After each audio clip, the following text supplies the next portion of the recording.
Hi students, आज फिर से आपसे विद्यार्थियों को वेक्टर अलजेब्रा के डॉट प्रोडक्ट के लेक्चर 7 में स्वागत है, अभिनंदन है।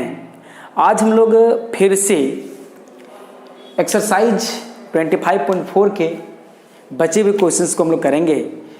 क्वेश्चन 3 तक हमने लेक्चर 6 में किया था।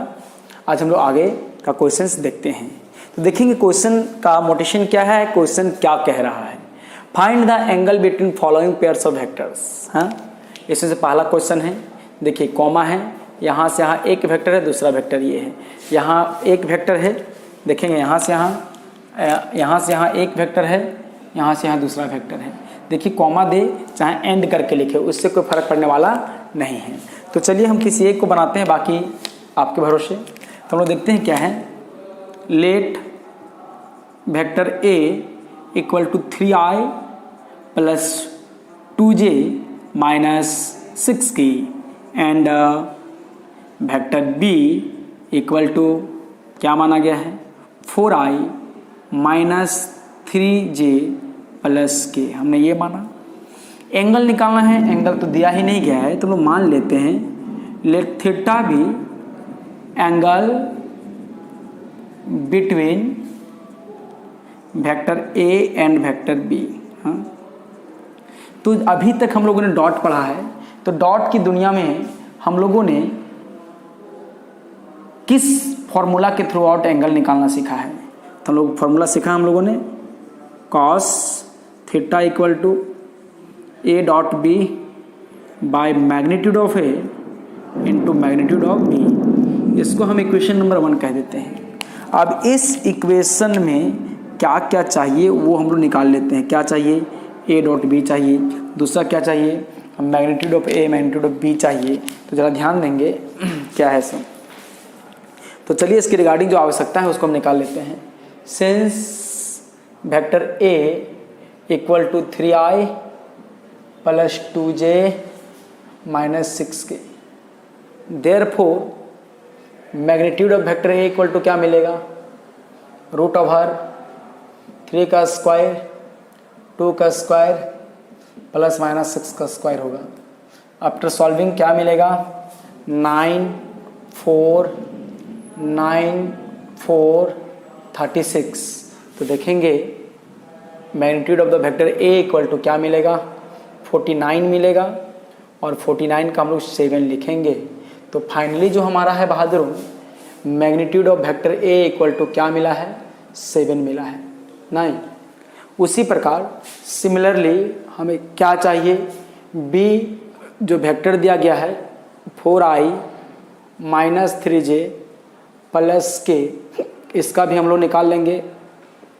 Magnitude of B equal to root over 4 का square square of minus 3 square of 1 equal to 16 9 plus 1। तो देखेंगे क्या मिलेगा 25 26 मिलेगा। ये तो परफेक्ट स्क्वायर रूट है नहीं, इसको हम लोगों ने ऐसे ही छोड़ दिया। ठीक है, इसको हम लोगों ने ऐसा ही छोड़ दिया। अब ऐसे छोड़ने के बाद फिर हम लोग को बचा क्या है, ए डॉट बी निकालना है। Again dot product of vector A and B. तो ए क्या है 3i plus 2j minus 6k, dot product क्या है B 4i 3j plus k। तो फाइनली जो हमारा है ए डॉट बी क्या है 3 into 4 plus 2 into minus 3, dot ऐसे नहीं निकालते हैं, माइनस 6 इंटू 1, आई के कॉफिशेंट को आई के साथ, जे के कॉफिशेंट को जे के साथ, के का कॉफिशेंट को के के साथ। तो 12 माइनस 6 तो क्या मिल गया बहादुर 0 मिला ना। तो फाइनली ए डॉट बी हमें क्या मिल गया 0 मिल गया। हमारी जो आवश्यकताएं थी इक्वेशन 1 के लिए सारा मिल चुका है। अब क्या करेंगे, बिकम्स इक्वेशन नंबर 1। तो बताइए cos theta equal to A dot B क्या है 0, मैग्नीट्यूड ऑफ ए क्या है 7, ये क्या है √26 है। तो हम लोग जानते हैं कि 0/any नंबर क्या होगा 0 ही होगा। और ये जो 0 है, 0 किसका वैल्यू होता है, cos π/2 का जो वैल्यू होता है वो 0 होता है। तो चलिए हम लोग यहाँ π/2 रखेंगे तो क्या मिलेगा बहादुरों, cos θ = cos π/2। तो हमारा cos ख़त्म हो जाएगा और फाइनली क्या मिलेगा, θ = π/2 which is required angle between vector A and B. तो हम लोग इसको लिख भी सकते हैं, therefore angle between vector A and B = π/2। आप इसका स्क्रीनशॉट ले लो, आगे का क्वेश्चन हम लोग देखते हैं।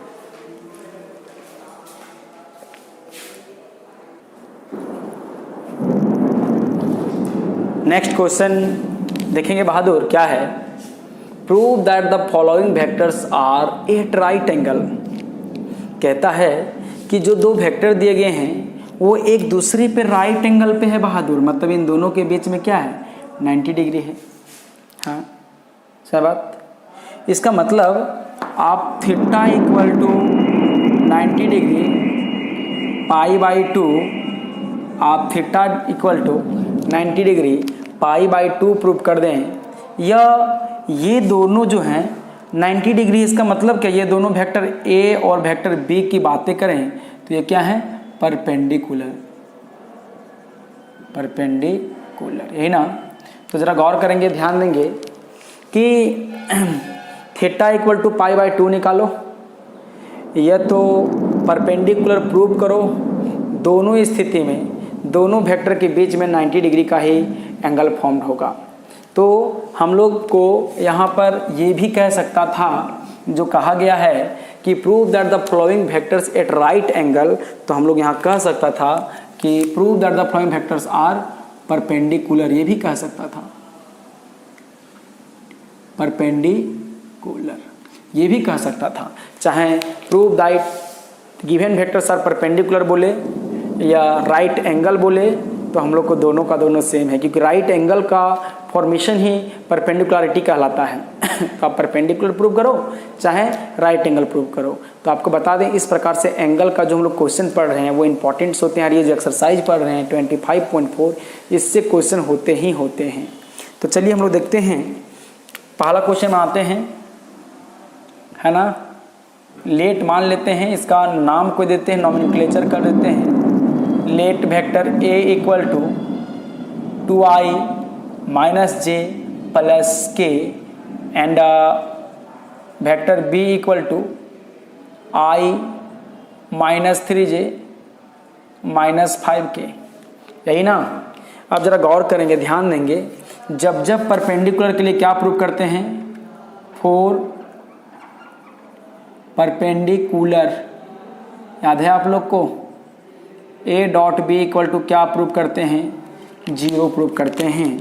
जब जब परपेंडिकुलर का बात होगा तब तब हम लोग डॉट प्रोडक्ट के शरण पे जाएंगे, कहेंगे हे डॉट प्रोडक्ट आप मुझे 0 दे दो, 0 दोगे तो जो प्रूव करने के लिए कहा गया है वो हम कर पाएंगे। जब जब परपेंडिकुलर प्रूव करना होगा, जब जब राइट एंगल प्रूव करना होगा, तब तब आपको किसके शरण में जाना है, डॉट प्रोडक्ट के शरण में जाना है। और डॉट प्रोडक्ट निकालने के पश्चात आपको रिजल्ट में क्या चाहिए, 0 चाहिए, ठीक है। तो ज़रा ध्यान देंगे, चलिए इसका दोनों का भी डॉट मुझे क्या चाहिए, 0 चाहिए। तो ज़रा गौर करेंगे, ध्यान देंगे, हम लोग क्या करेंगे इस पर।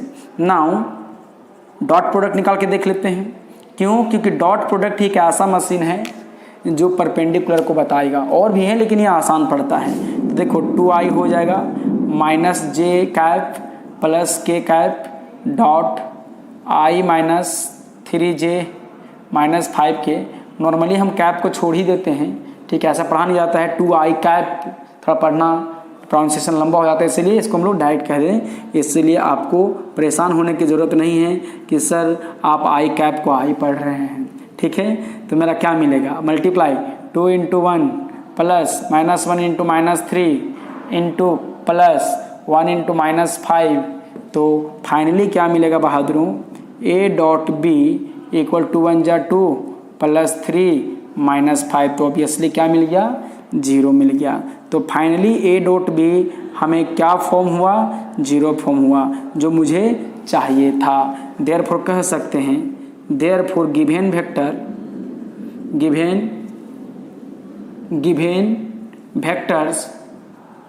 vectors are at right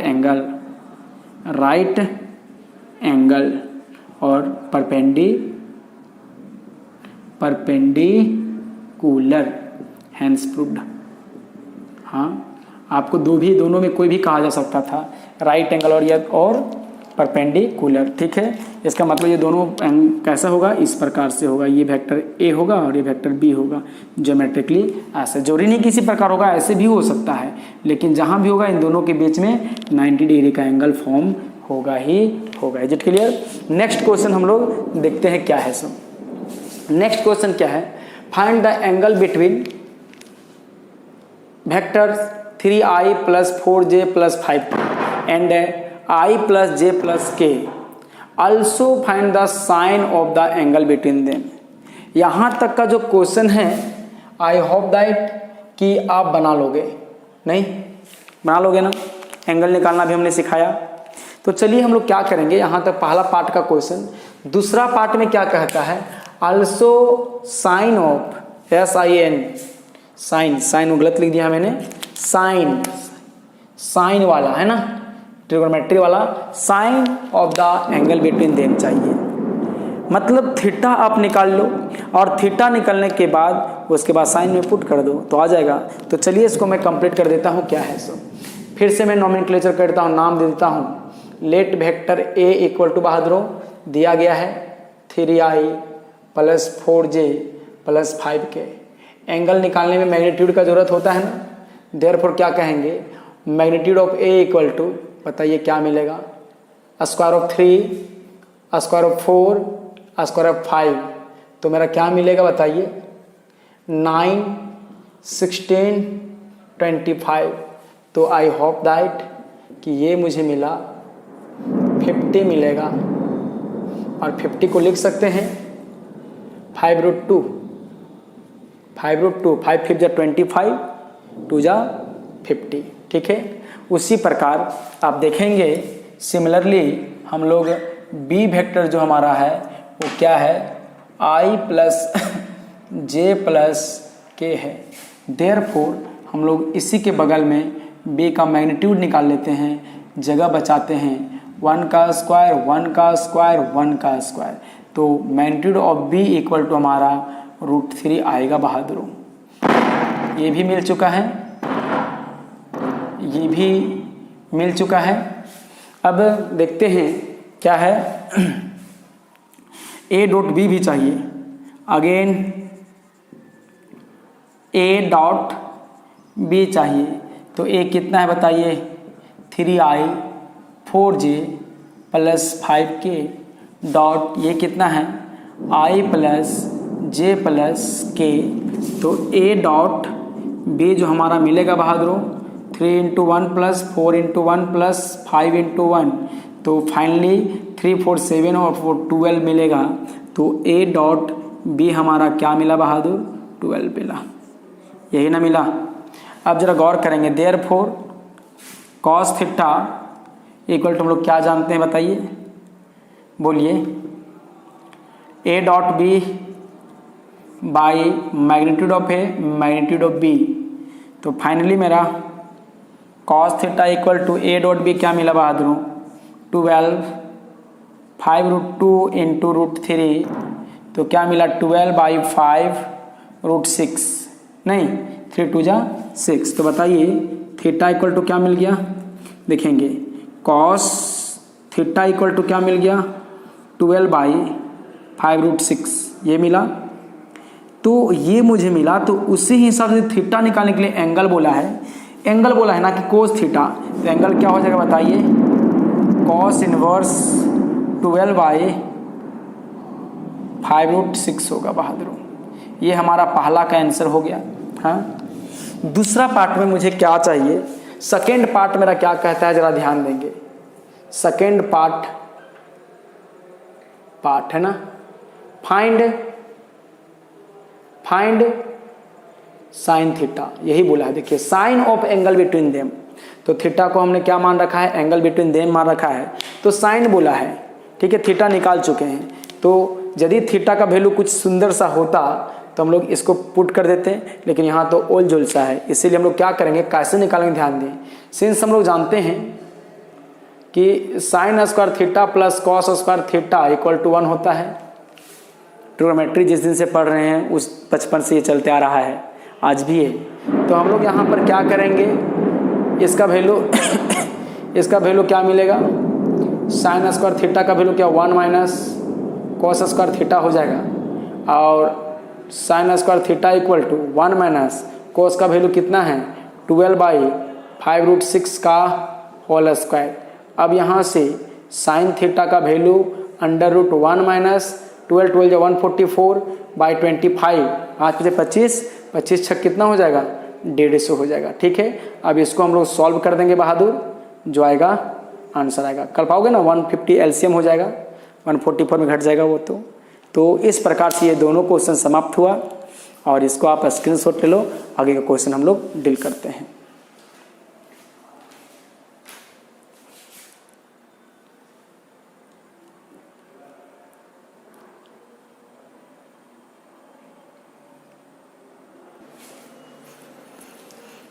next हम लोग क्वेश्चन देखते हैं, क्वेश्चन नंबर 8।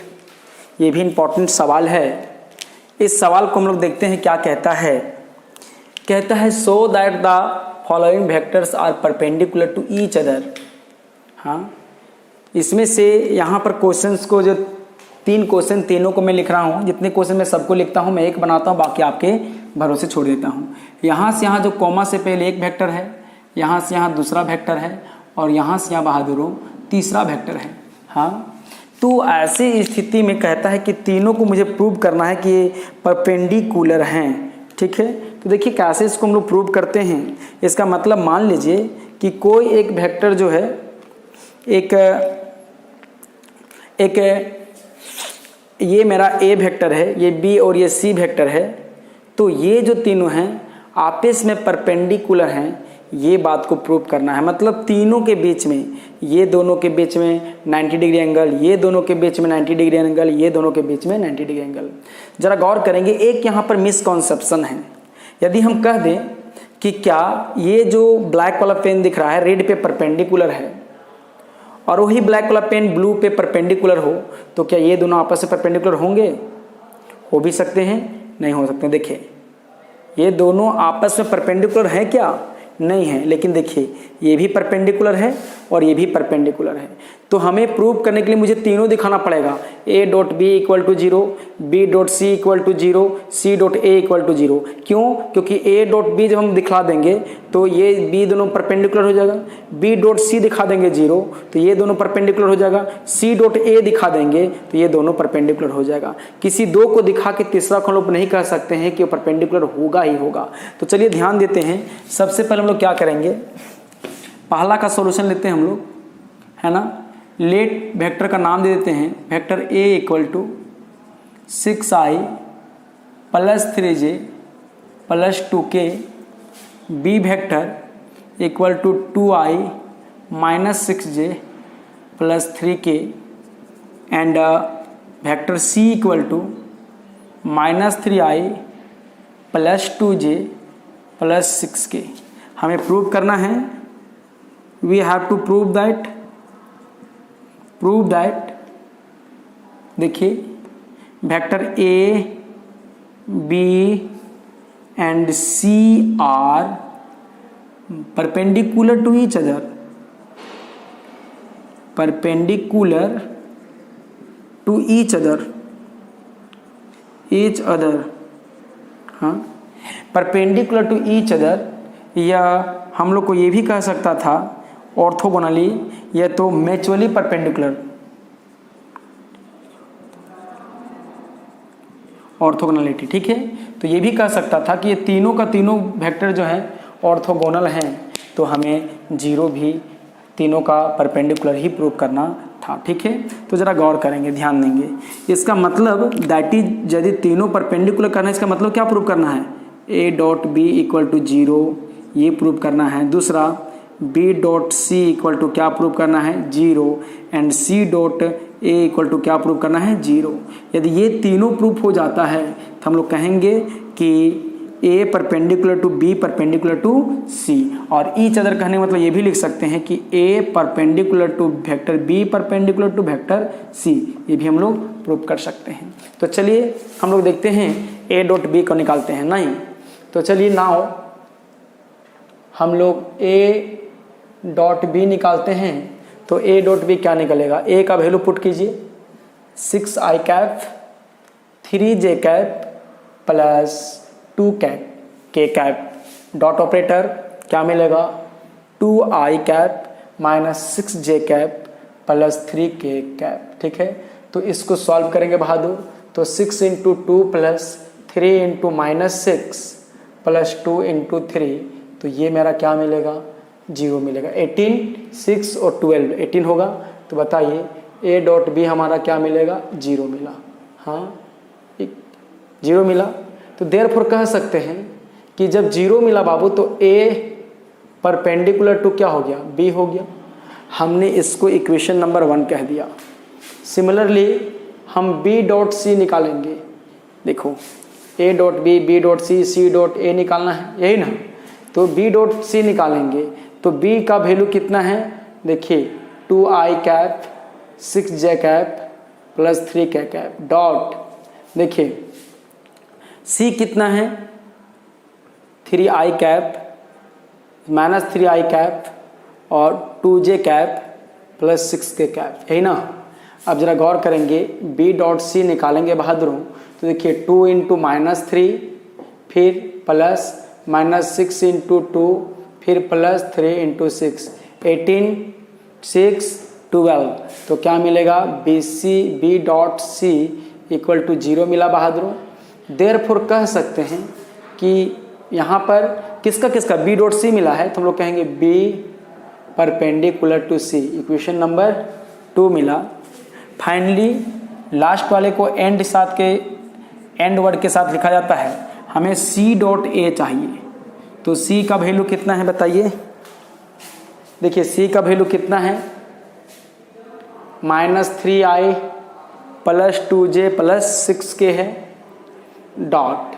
हमारा ए का वैल्यू कितना है 6i plus 3j plus 2k है, यही ना।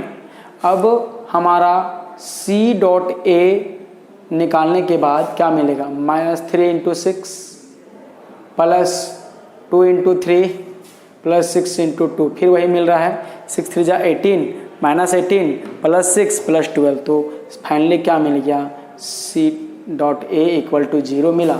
देयरफॉर कह सकते हैं बहादुरों कि यहाँ पर सी परपेंडिकुलर टू ए मिला, equation number 3।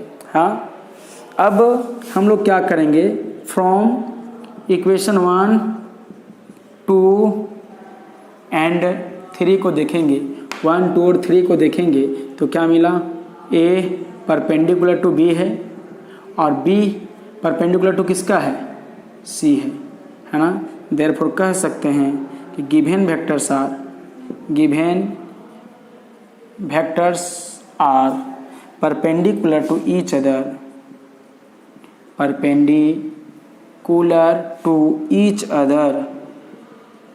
Other hence proved.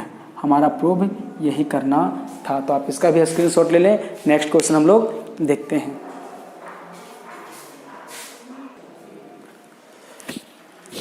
तो हम लोग इस प्रकार से देखें तो हम लोग का क्वेश्चन नंबर 8 तक कंप्लीट हो गया है। 9 के बाद यहाँ से क्वेश्चन दूसरे टाइप से हैं और वो क्वेश्चन हैं एक अननोन वैल्यू होता है लेमडा वगैरह, उसका वैल्यू निकालना होता है, ठीक ना। तो वो भी क्वेश्चन एग्ज़ाम के नज़रिए से बहुत ही इम्पॉर्टेंट है, बहुत ही जरूरी क्वेश्चन है। तो उस क्वेश्चन को हम लोग देखेंगे नेक्स्ट लेक्चर में। तब तक आप इसको बनाइए और जितने भी क्वेश्चन हम लगभग चैप्टर का सारे क्वेश्चन बना देते हैं तो आपका एक रिस्पॉन्सिबिलिटी बनता है, आपका ये एक कर्तव्य बनता है कि जो क्वेश्चन हमने बनाया उस क्वेश्चन को आप खुद से बनाइए। हाँ, बनाने के बाद आपके अंदर उस क्वेश्चन का कमांड बनता है, तो उससे संबंधित क्वेश्चन को आप जो उससे संबंधित जो एग्जाम्पल्स में रिलेटेड प्रश्न हैं, सवाल हैं, उन सवाल को आप करें। ऐसा आप करोगे तो आई होप दैट कि आपका जो पढ़ने का जो तरीका है, आपको ये नहीं लगेगा, कहीं से नहीं लगेगा कि यदि हम ऑनलाइन क्लास पढ़ रहे हैं तो हमारे अंदर कुछ भी सीखने की कमी रह गई है। हम अपने आप में फील करोगे कि हम सारा कुछ पढ़ ले रहे हैं। और इसको बनाने के बाद आप एनसीईआरटी ट्राई करो, और जो क्वेश्चन नहीं बनता है हमें भेजो, हम उसको ज़रूर सॉल्व करके देंगे। तो आज का लेक्चर को हम यहीं रखते हैं। धन्यवाद।